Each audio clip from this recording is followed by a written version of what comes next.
Well, guess what? This morning, the Pennsylvania election, special election, still too close to call, but Democrat Conor Lamb, who holds a slight lead, is claiming victory. Republican Rick Saccone is holding out for the final results, and you can see right now why. A difference of 627 votes as of now. But if the Democrats do win this seat, this will be very different from the presidential election results when Donald Trump won the district in a landslide. If I'm a Republican, I'm very worried right now because Democrats, the Democrats are fired up. We're fielding good candidates. That's a big lesson from this. And we're organizing everywhere. And we're talking about the issues that people care the most about. Joining me now, our political panel, Juan Williams, Fox News political analyst and co-host of The Five, of course. Also, Kevin McCullough, a syndicated radio host. So Tom Perez, the top Democrat, says that Republicans should be nervous as a result of the results of this race. Should they? I'm hesitant to jump all the way off that cliff just because you've got a 70,000-plus Democrat registration.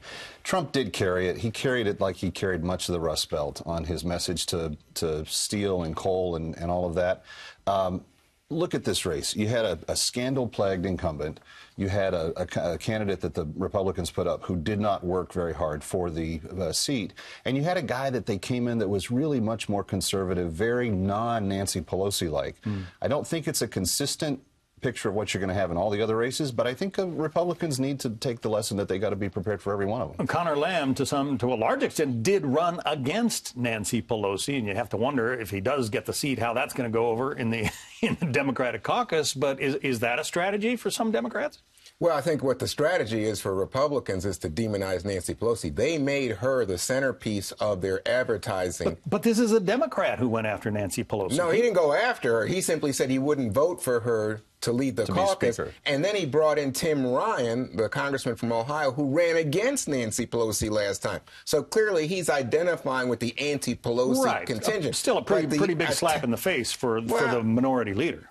I think the slap in the face is if it sets a precedent, John, and then you start to see this as a wave. Remember, Nancy Pelosi beat Tim Ryan and is holding on to her leadership. The question here, I think, is what happened to the message about tax cuts that President Trump thought would carry the day? What happened to the message about tariffs in a steel community, steel-based economy? Again, he thought this would be enough to push Saccone over the finish line. Most elections are about the economy. Why, if things are turning around in that part of the Rust Belt, why did the Republicans not prevail? This is a values-driven district. Look at who Mr. Lamb said he was: pro-life, pro-tariff, which identified with the incumbent president.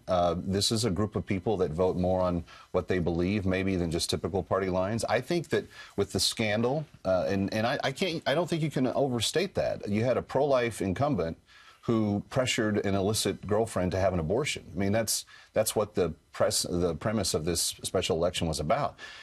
That's always going to go bad for the party that it happens to. And I just think when you had a non-motivated candidate to replace him, and you ran somebody that was very appealing on the values issue, it's not surprising to me that this... Now, does that translate to other races? You know, the Democrats have to pick up 24 to take control. You've got 23 seats that Republicans hold in states that Hillary won.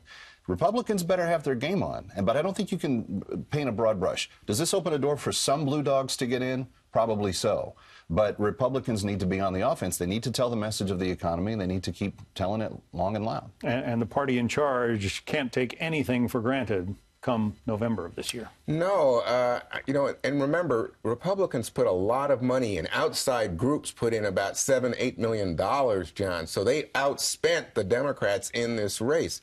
But what we have is a situation where in Alabama, Alabama Senate, Virginia governors, and a bunch of special elections, Democrats have seen success. And as you know, what you're saying, the Democrats don't have a strong message except it's anti-Trump. But for the moment, that has excited the Democratic base. So you see good turnout from Democrats. But you rarely win elections being against something. Correct. So we'll see. That's why I think they need a better message. And in the Senate race, they had to demonize a judge into being a child molester to, in essence, take that seat. You can't judge anything on these unilaterally yet. All right. Juan Williams, Kevin McCullough, thank you. Thank you, John.